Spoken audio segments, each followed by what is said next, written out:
नमस्कार। लीजिए चाणक्य का श्लोक आपके लिए तैयार। राजा वैश्या यमश्चाग्निस्तस्करो बालयाचको पर दुखम न जानन्ति अष्टमो ग्राम कंटकः। इस श्लोक में चाणक्य कहते हैं कि ये 8 प्रकार के जो लोग हैं ये दूसरे के दुख को नहीं समझ सकते, नहीं जानते। कौन कौन?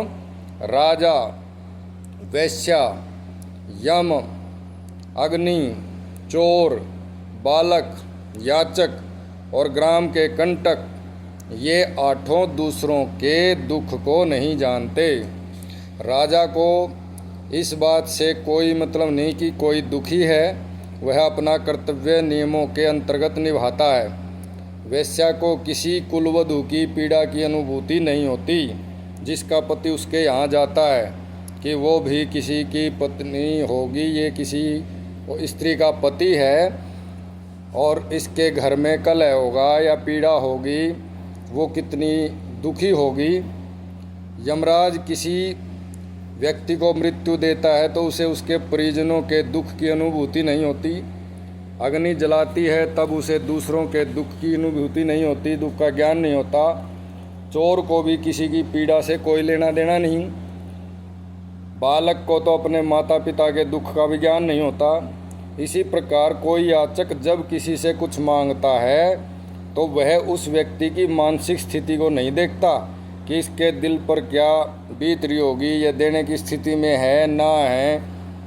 और ग्राम कंटक भी मृतक के परिजनों के दुख की अनुभूति किए बिना भोजन दक्षिणा के लिए विवाद करता है। ग्राम कंटक कहते हैं वह जो लोग शमशान में क्रियाकर्म करता है, अंतिम संस्कार कराने के लिए जो संस्कार भूमि में संस्कार संपन्न कराता है, उसे कहते हैं ग्राम कंटक। तो उसे भी, क्योंकि उसका पेशा है और उसे वही काम करके अपनी आजीविका चलानी है, तो उसको भी किसी के दुख दर्द से कोई लेना देना नहीं होता। तो ये 8 प्रकार के लोग दूसरे की पीड़ा को नहीं समझ सकते, ऐसा चाणक्य ने स्पष्ट कहा है। आशा है आप सभी को ये भाव समझ में आ गया होगा।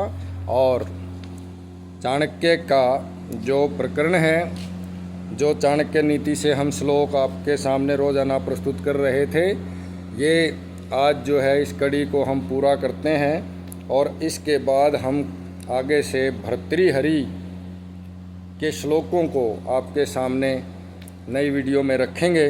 भर्तृहरि ने 3 शतक बनाए, नीति शतक, वैराग्य शतक और श्रृंगार शतक। तो क्रमशः उन्हीं में से कुछ श्लोक ज्ञानवर्धक आपके सामने प्रस्तुत अब किया करेंगे। धन्यवाद।